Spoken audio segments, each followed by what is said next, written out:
Hey, everybody. Welcome to the Tribe of Leaders podcast. I'm your host, Emmy Kirshner. On today's show, I have the most amazing guest. Her name is Elizabeth Menzel. And before I tell you more about her, I want to let you know, in case you haven't seen it, that the Tribe of Leaders Biz School is now open for enrollment. It's a short period of time. So if it's the first week of November that you're listening to this 2019, then enrollment is open right now.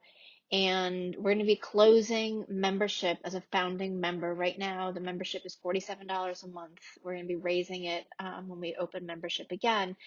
And if you're ready to really jump into your business, have the accountability, the support, and the knowledge, and this is really why I started the biz school, because there have been so many times in my business career, in my growing companies, that I've thought, oh my goodness, if I had just known this one thing, whether it was a system, a resource, a mindset, a way of doing or being, that I would have saved months of time, aggravation, frustration, isolation, and money.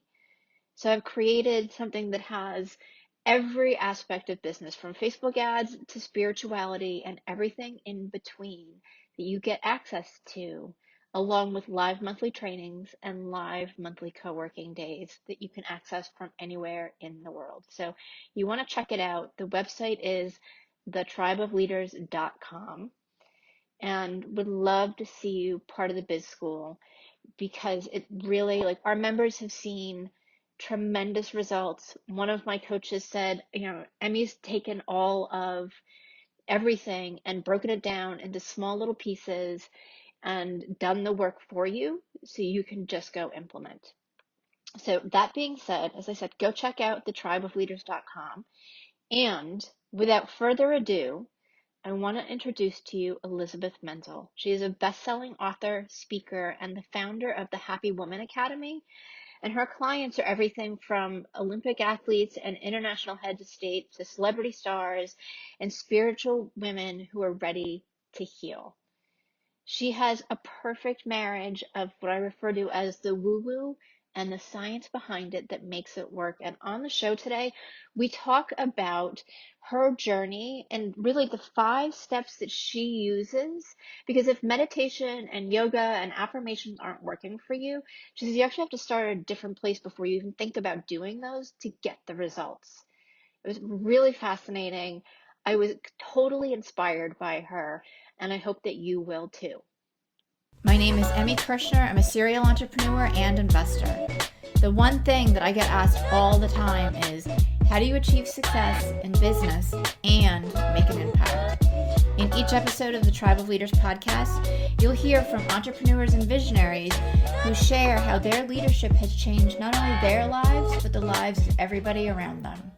Hey, Elizabeth, I am so excited to have you on the show today, because happiness is the one thing that I think every single one of us can absolutely, positively, 100% achieve.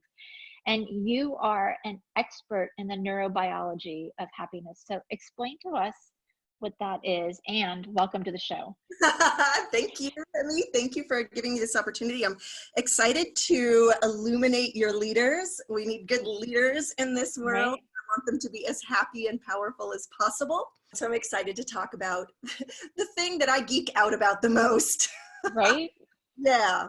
So the neurobiology of happiness is how your brain and your body work together, about the chemicals that you release in your brain, about making up new neural pathways to positive thoughts, words, behaviors, actions. Let go of the negative. I call it release, to receive. Right. You've got to let go of the pain, the past trauma, the negative thoughts, the actions that you're doing to yourself and to others, in order to make room for the joy and the happiness that you want to have in your life. And this is not just happening in the mind. This is actually taking place in your brain. So I work very specifically with brain training, Okay. with physical neuro-based movement, with rewiring the brain. Right. So I do really, really specific work with.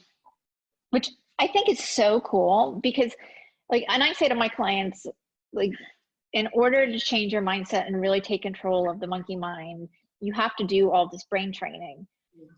And it's, you know, we all want it to be overnight. Like, all right, I've decided to be happy, right? Like everything's great now. I'm, you know, cup full, you know, 3/4 full or whatever. And it doesn't really work that way. It doesn't really work that way because life is constantly throwing monkey wrenches at the monkey mind. Yeah. And, you know, filling our system, our physical system, our energy system, our mind with a threat, because the brain's job is to keep you safe. But every day there's threats coming at us. There's, you know, a car cutting us off and something going on with your kids, and life doesn't stop. So you need to learn how to control your own physiology so that you have a better chance of feeling sincerely, not a fake happy ha ha ha, but able to calm your own nervous system so that your threat bucket isn't constantly overflowing. Got it. Yeah. So it's kind of like you're not reacting to the threats in a like a stressful or panicky way, right? Right. And that happens in 1/4 of a second, Mm-hmm. that reaction. So we often can't, it happens automatically in 1/4 of a second. So then what do you do when the stress hormones have already been dumped into your bloodstream? So Right. what I teach the 5-step system that your brain and body needs so that you can quickly turn off the stress hormones, turn on the relaxation hormones. Yes, there is such a thing. Wow. And you literally turn them back on.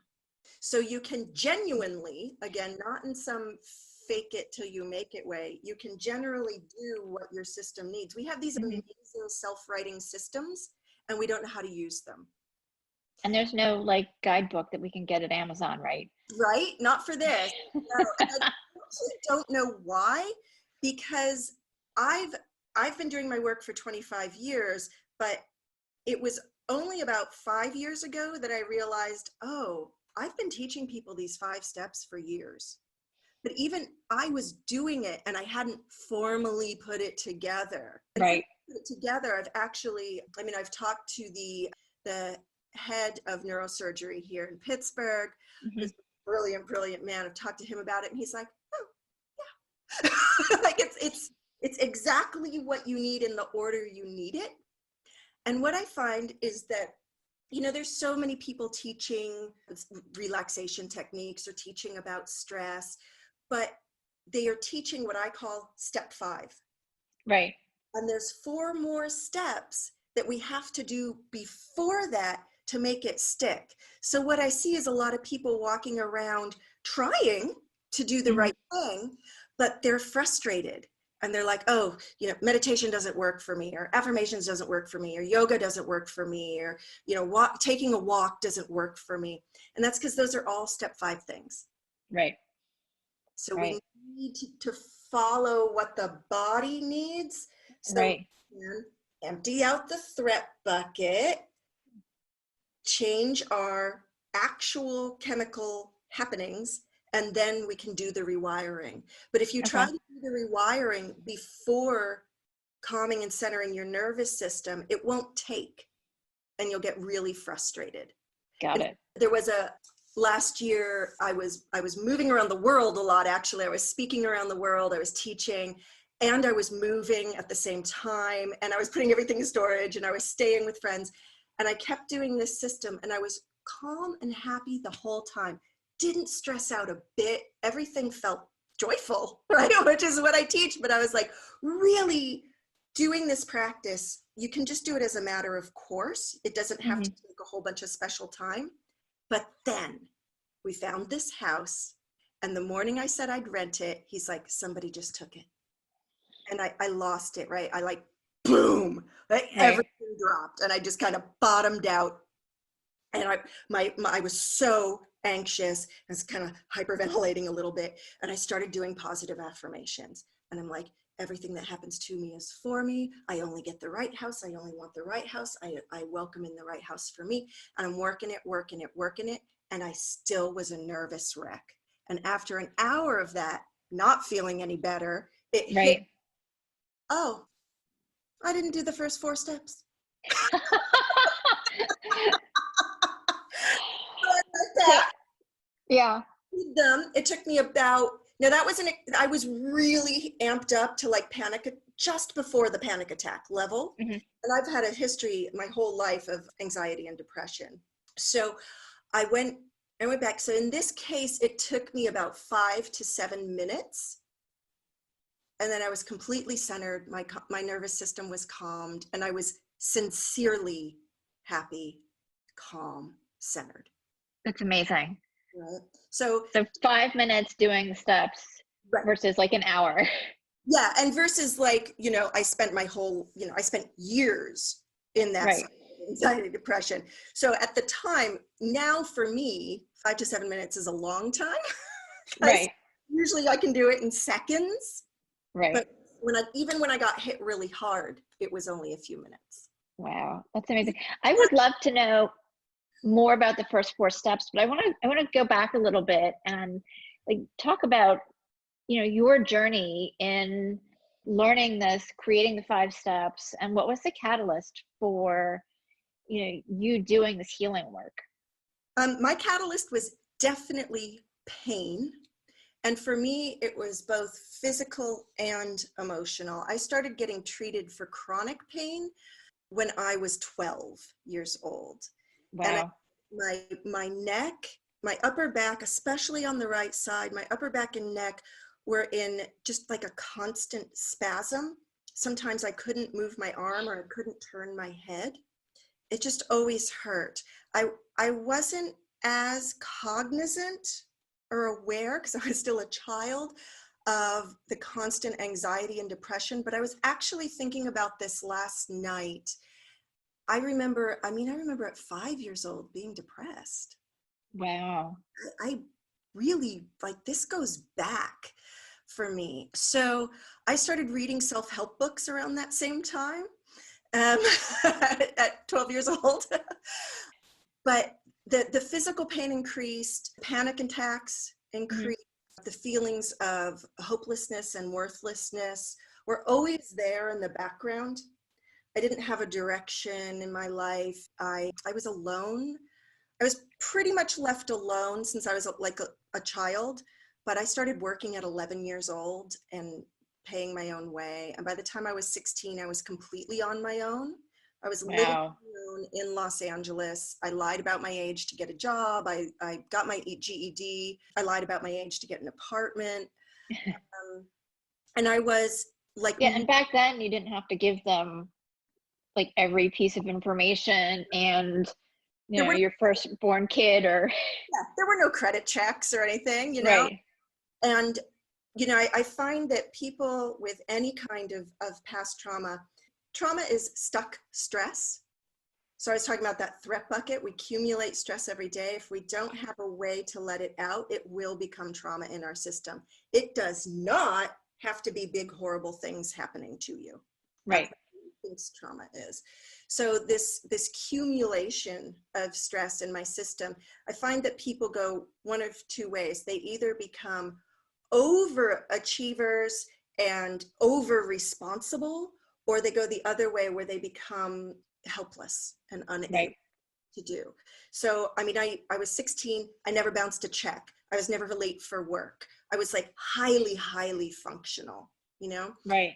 But the stress kept accumulating and accumulating in my system, and the post-traumatic stress symptoms got worse and worse. The Wow. pain was debilitating.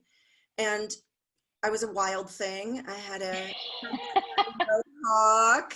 I was a punk rock girl. I rode a motorcycle. I was a badass in Hollywood, and I got hit on my motorcycle. And Wow. yeah, I got in a bad accident. And the people that helped me recover, I was like, I want to do this for other people. I want to help them recover. Okay. And it was still a few years before I got into it.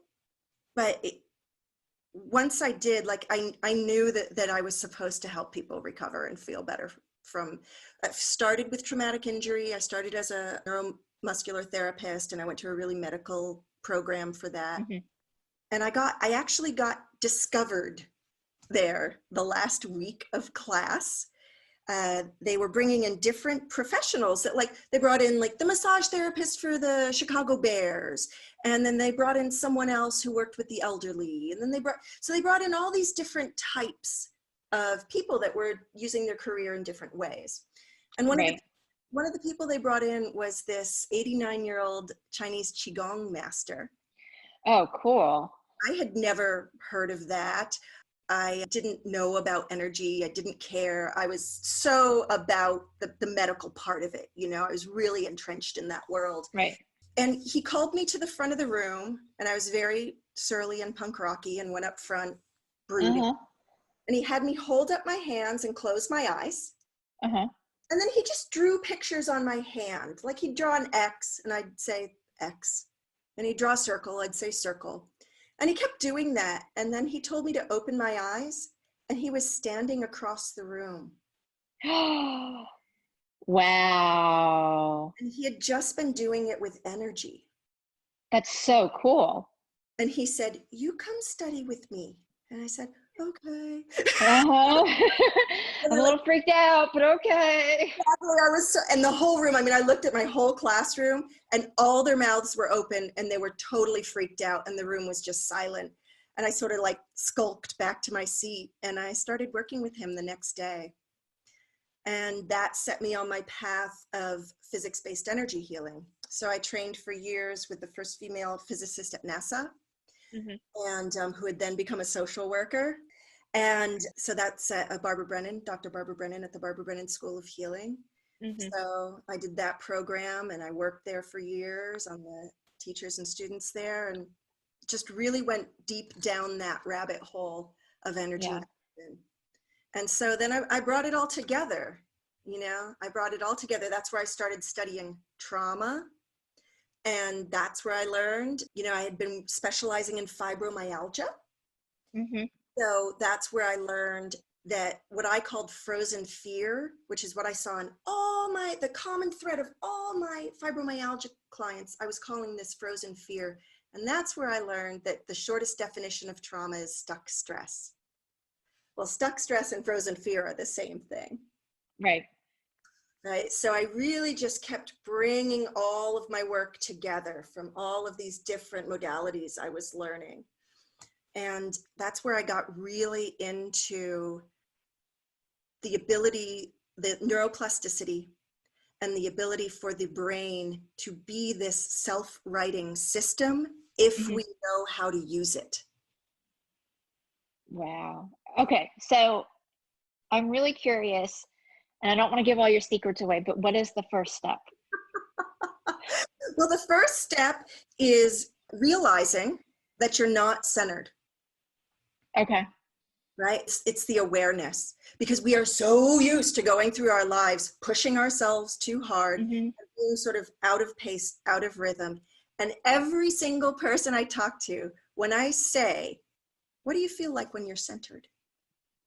It's like, whoosh, it's calm. Yeah. Your head's quiet. You're like just chilling. And everything is good. It doesn't matter what's happening around you. Right. So wouldn't it be freaking awesome if you could get to that place on purpose instead of it happening once in a while by mistake? Yeah. Well, and staying there for longer periods of time. Right. And the staying there, I'm so glad you said that, Emmy, the staying there for longer periods of time, we are so used to functioning in this out of pace, out of sync, out of rhythm, stressed out way, that's what we are practicing. We are not practiced at feeling good. We're practiced at feeling uncentered. We're not practiced at feeling centered. And we actually have to build up a tolerance to it. We have to build up a tolerance, an ability to be able to take feeling good. Wow. That's really sad. it's it's sad. You know, I see it in myself and I see it in all my clients. So it's sad, but it's true. I agree with you though, because I mean, even with my most like Zen friends and everybody that I just see around too, like we're really operating from like that stressed out place of I got to get it done, I got to get it done. Mhm. And you know, there's variations of that, obviously. Yeah. Yeah, but yeah, and that affects the stories that we're telling ourselves too. So we just stay in that cycle. Right, you do. You stay trapped. You stay trapped in that story, right? And that story blocks your ability to create what you really want, to create the relationships you want, to create the health you want, to create the money that you want. Yeah.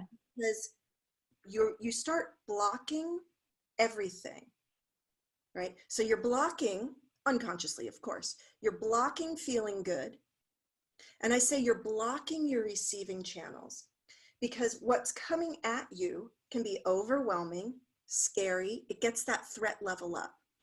Right. We choke the hose, we squeeze that receiving channel and to not let the bad stuff in, but we're not letting the good stuff in either. So Right. we've got to relax to open that receiving channel. Now, when you're centered, you said it, you automatically feel calm. Stuff can be going on around you and you're chill, Yeah. right?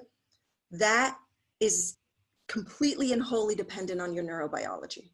Got it. Got it. Wow. So if you want to get to a more chill place Yes. and the affirmations aren't working, the meditation, you've still got, you know, your grocery list and the 42,000 things that you've got to do, Yeah. right? Yeah. Yeah. It's still in there while you're like, I am amazing, right? Like, what can you start to do once you're aware of, oh, look, I'm like totally off base? Right. So the step after realizing like, oh, I need to get centered again. You know, as you train, like anything, like piano or running or lifting weights, as you train, you get stronger and better and faster at doing this, right? Right. That's you do it in seconds. And I'm pretty much doing it continuously to keep myself centered. So the first step is realizing. The second step is breath. You Okay. have to use your breath, but let me tell you why, because it is complete neuroscience. When the threat level is high in your system, Mm-hmm. breathe shallowly. It is automatic. If you Or maybe not at all for those of us who are you hold your breath, oh my gosh. like, ah. Yeah, people do not realize that they're breathing shallowly and holding their breath. But let me tell you, if you are holding your breath or breathing shallowly, your brain has to make stress chemicals. It has to. If your diaphragm isn't fully moving down with your breath, the nerve plexus where the diaphragm is triggers your brain that you're not safe, and it makes more stress hormones. Wow. So you absolutely have to breathe deeply for a sustained period of time so that you can give your brain the signal that you're safe, so that it'll stop making stress hormones and start making relaxation hormones and happiness hormones. Your brain is always functioning. It's amazing. Very, And what I love about knowing this now too is like the stress hormones and the cortisol that gets released. I mean, that's what causes huge amounts of inflammation in your body. So just by breathing and relaxing into your breath, not only can you feel more calm, your body's going to be a lot healthier. your body is going to be healthier. In fact, the Center for Disease Control released a statement that 90% of doctor visits are due to stress-related symptoms. 90%. Yes. So if you can imagine, if we all were breathing deeply and doing these 5 steps, 90% of our doctor visits in this country would end. Wow. And Imagine, who wants to go to the doctor and spend their time there? right? If you can do the system I teach for free. You do it for yourself. Right. And it has been directly proven that these stress hormones, I say they work like battery acid in your system. They start to erode your joints. They give you these inflammatory disorders. And most illnesses are traced back to this dump of stress chemicals in your system. Right. Wow. I love it. All right. So the next question then is, do you have a breathing technique that helps people release and relax that diaphragm? I have more than I can count. I teach you. So when people work with me, there's a year-long course, and you can take it in different ways, but you always get the entire year. Even if you only work with me for a few months, you still get the entire year of the course. And so the breathe section, you get a new exercise a week for like a month and a half. Oh my goodness. Wow. Which is great. And then I also there's a book called Anatomy of Breathing, and it has all of this science and neurobiology in it about breath. Ooh, I'm gonna get that. Really, really simple.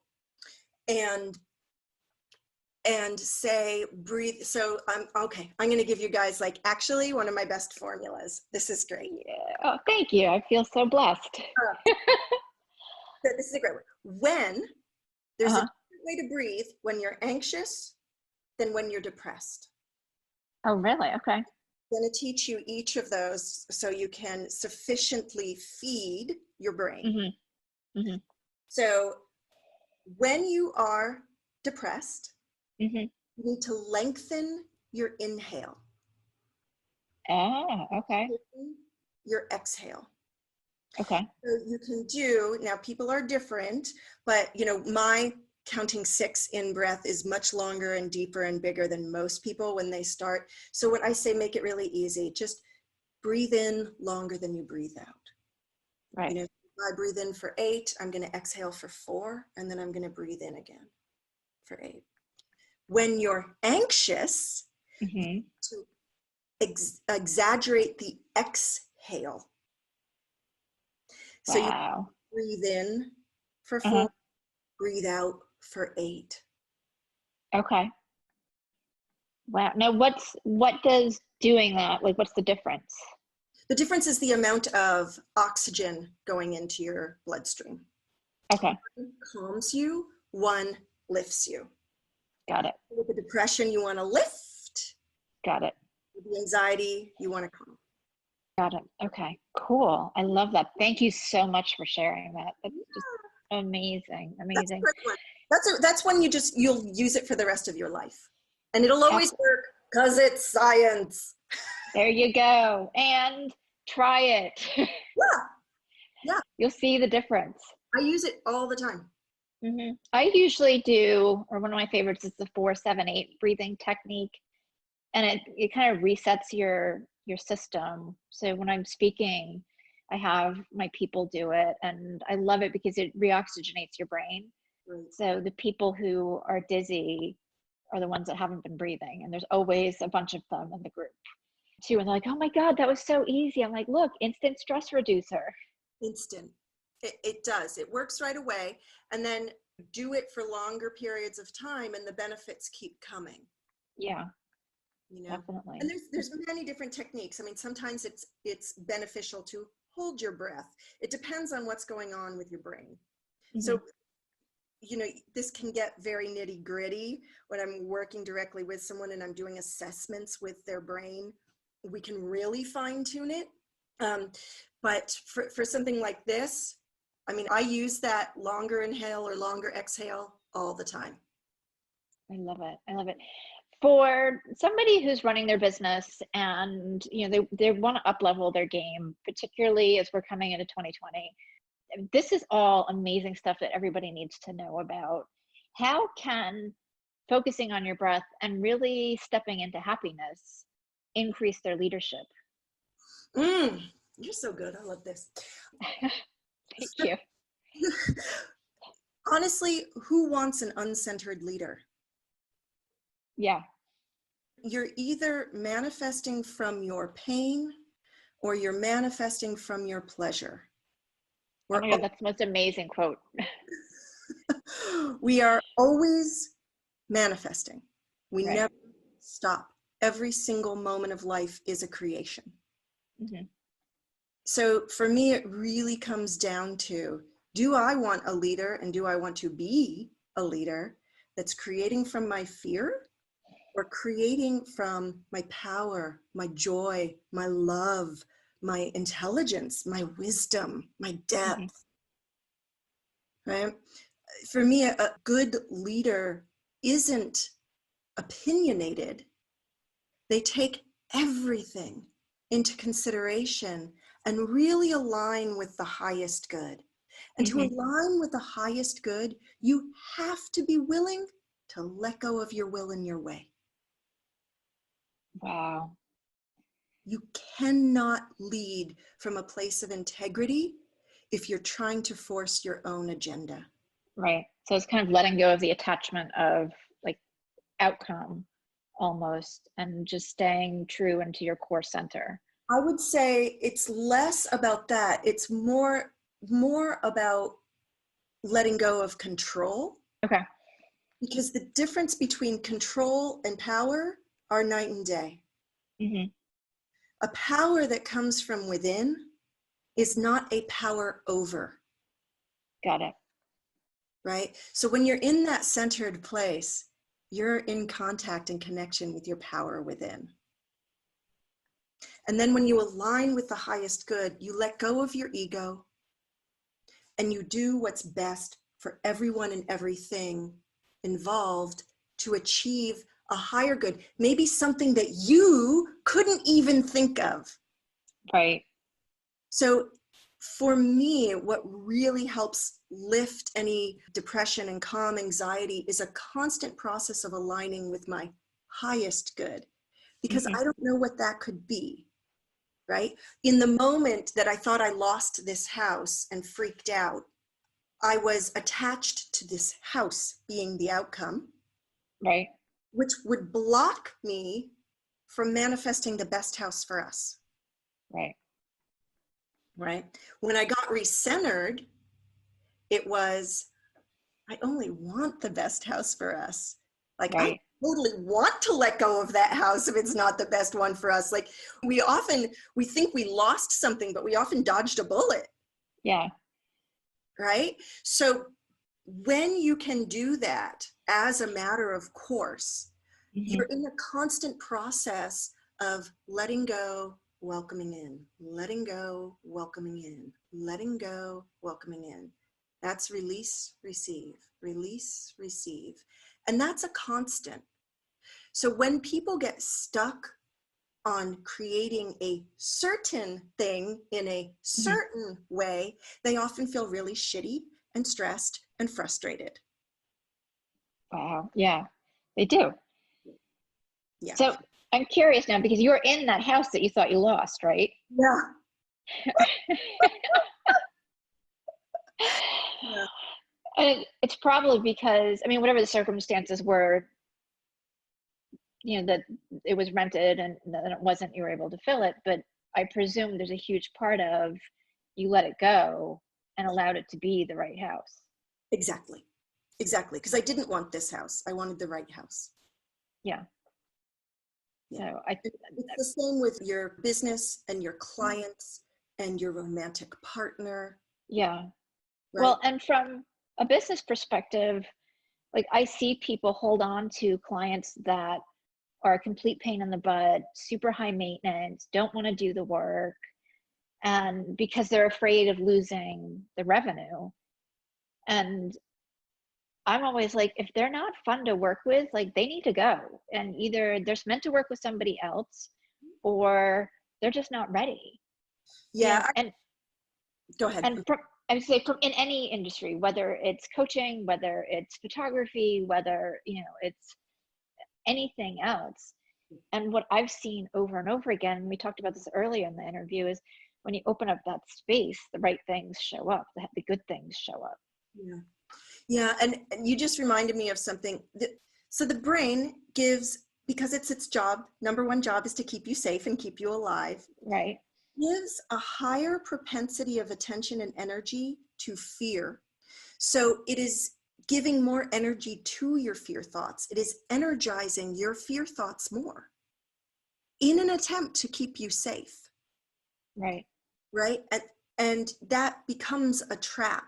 So people are afraid of not making money, so they don't want to let go of clients.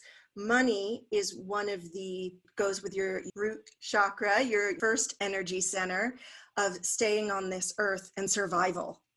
Right. So money is a direct survival response. So no wonder people get really, really scared of letting go of clients. Right. And that's that alignment with highest good. I remember firing my first client about, I don't know, maybe about a decade ago. It was the Mm-hmm. first time I was just like, I can't work with this person. And especially for healers and caregivers, we want to heal everybody. Yeah, right? We want to help everybody all the time. And you've got to let go of that too. You can only help the people that are yours to help. So, and I think a healthy leader knows that too, and really, really invites in the people they can help the most. Yeah. And whatever your core values are, right? So ease, flow, and joy are some of my core values. Love all of them.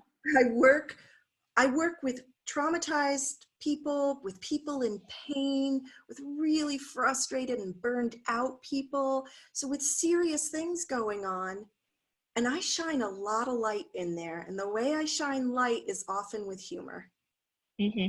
right? You got to bring the light into the darkness. Absolutely. In order for someone to heal, right? So, and reestablish that pace with ease and flow. Because it Yeah. can be so much easier. I've never worked with someone who isn't hard on themselves. Yeah, I think that's like a natural human state. It is in this country. Yeah, which is unfortunate. I always think like, what can we create, or what more can we create from a place of love and abundance, as opposed to letting all that energy with the fear? Like if we devoted that energy, if we can train our brain to devote the energy to the happy thoughts, Exactly. Yeah. everything is possible. Shift. I mean, it is a very different way to live. Yeah. And now I'm in my 50s and I'm happier than I've ever been. Which is amazing.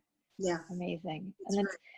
And I love it. And well, first of all, where can everybody reach out to you and connect with you? Let's get the good stuff going here, because we're gonna have to wrap up in a few minutes, as much as that saddens me, because I want to talk to you all day now, like really like dive on this. But let's get people connecting to you so that you can help them and they can get more info Sure.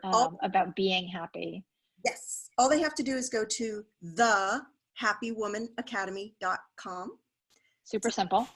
It has to be the in there because there is a Happy Woman Academy in Eastern Europe. So Okay. thehappywomanacademy.com, and they can download a PDF of my best-selling workbook called Supercharge Your Health Vibe. Woo!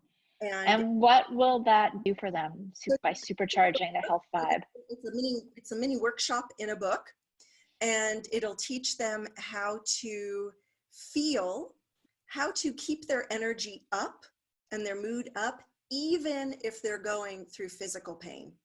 Wow. Pain. So it's a very beginning intro to my work. Mm-hmm. Simple, but it is profound. And I recently redid the workbook for myself to support me through some health issues. And it's really enabled me to feel more positive as I continue to heal. I love it. I love it. And you also have a Facebook group, right? You have a community. I do. I have a Facebook group called Happy Woman. Okay. So you have to either be a woman or identify as a woman. Okay. And you have to answer 2 questions to get in. I do have male clients, but I focus on working with women.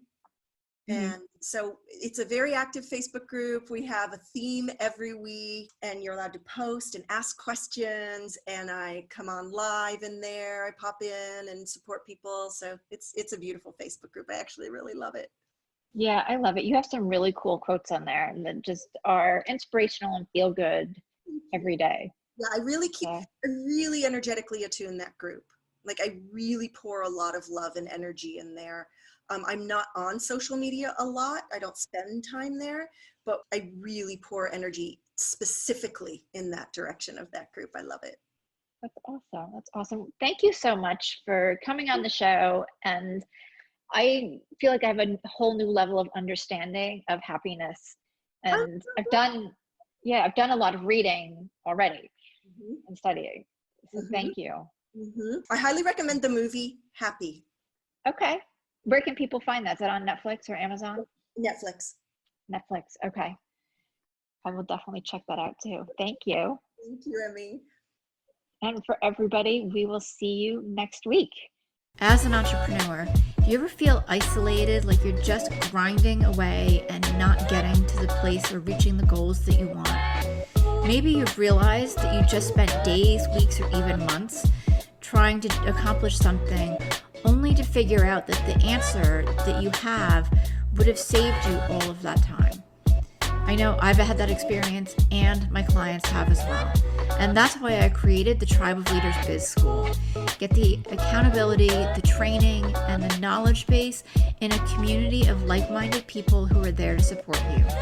Go ahead and check it out. It's thetribeofleaders.com.